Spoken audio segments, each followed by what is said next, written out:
What is up, COD people? Hope you're all doing well. On the live day of the Call of Duty League start, I thought, why not rehash a topic I've thought about and had the back of my mind for quite some time. As we continue to produce more and more COD content on this channel, I want to drive more discussion points around Call of Duty League and more updates coming soon as how this weekend does go. I could not be more excited to actually watch these matches, which, by the way, should be happening sometime soon around the release of this video. So with that, I've had this topic on my mind for several months now, ever since Modern Warfare was released and Call of Duty League was announced. Me and my team over here have been trying to think about some cool video ideas. This one obviously being which COD Pro player out there is under the most pressure for this season of Call of Duty League. Now, I'm going to keep my points kind of short, and of course, I'll read comments down below. What do you guys think about this? Because there's a wide variety of players you certainly could choose based off the rivalries which were formed during the preseason. And I even think about in-team rivalries. You maybe look towards a guy like, and the first one that comes to mind during Trash Talk is a guy like Temp. Maybe he has a lot to prove. Or you look towards sub players, you know, do they have the most pressure or the least pressure? You look towards guys like Mbos or maybe a Censor as well. Then you look towards your main figureheads of people who had a lot of success either in the way past or notorious figures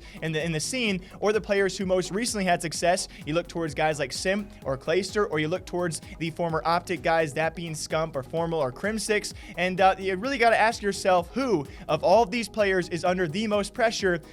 Let's talk about it. And firstly, I'm going to talk about the sub players. Not necessarily got to be Mbos or Censor, but I'm going to fall mostly towards a guy like Censor because when we talked about sub players, we have a video about this as well. They most likely will not play. Of course, some teams will be using their subs because they have 10-man rosters. Evidently, you're probably going to use some of those if you're going to pay for an extra 5 guys. They will join the team, or at least join in the competitive nature of things. When it comes down to a lot of the 7-man rosters out there, you look towards the guys like Mbos and Censor with the bigger followings, especially a guy like Censor, and will they play, and does it affect the pressure they are under? And I think so. When it comes down for probably a top 3 figure of who is going to be under the most pressure, you know, I look towards a guy like Censor for the New York Subliners, because no matter if he plays or not, he is under immense backlash no matter what this guy does. When he was signed, he faced the most backlash alongside, I guess you could say, Mbos and Maniac, although Maniac will not touch the field. Mbos likely behind General will not either. Censor has an opportunity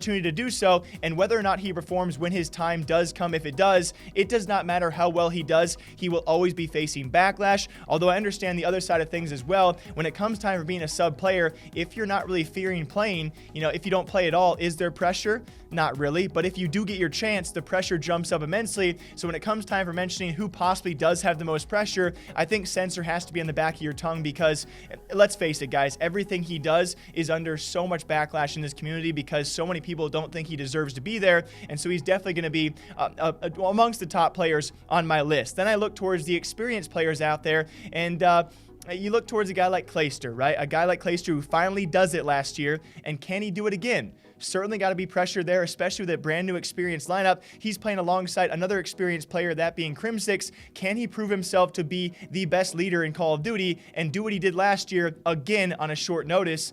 I'm excited to see that. I don't know if it's going to be the most pressure out there. And then I point my fingers towards the young guns, who certainly drove a bit of controversy, whether it be jet skiing, whether it be being late to practice.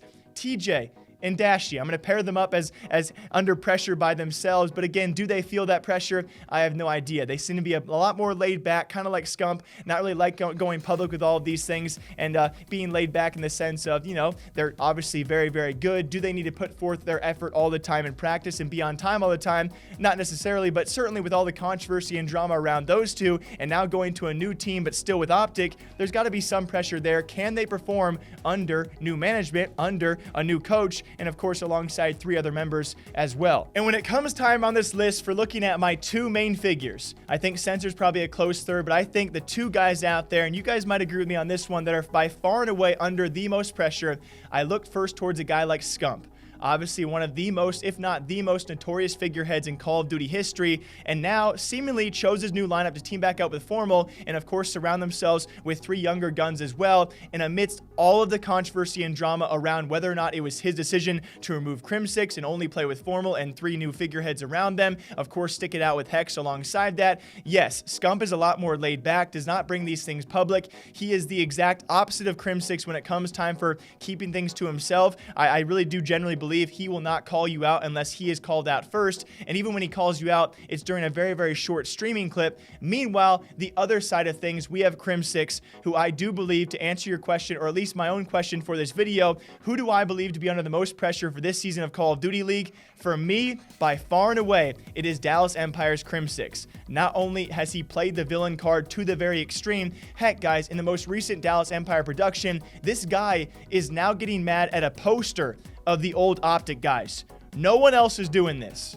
Damon and Holly actually made me this. It was a poster of the Optic IW team winning the champs there. So Seth and Matt might not see me every day, but I see them. I literally wake up, walk outside my bedroom, see them, and I'm instantly motivated. Any thought of like doing anything else other than playing, it goes out the window right when I see that stupid poster. He called out Scump, he called out TJ, he called out Dashy. During all this, the interview with Call of Duty League, several pieces throughout, of course, all this in terms of video content as well. He has played the villain card, I would say, especially when it comes time for the debates on Twitter, has played it better than anyone. And I do enjoy the villain card, but of course that does kind of prompt you up to have high expectations for the guy when it comes to this list. And I could have mentioned Simp as well, but I think Simp, being a youngster, obviously a league MVP last year, and the things he did in his rookie season, that adds to his pressure as well. You know, can he do it again? I think a lot of people have faith in that.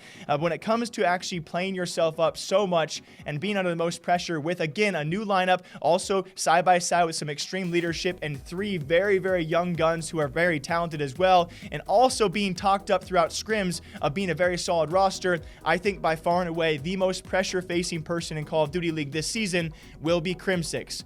Of all the names I listed, though, for all of you guys, whether it be Scump or TJ or Dashy, alongside the likes of Clayster or Simp, or maybe even a Temp or a Censor, who do you think will live up to expectations, and who is under the most pressure? Until next time, I hope you guys all enjoy breaking down Call of Duty esports gaming news here every single day, all day long. COD League starts today.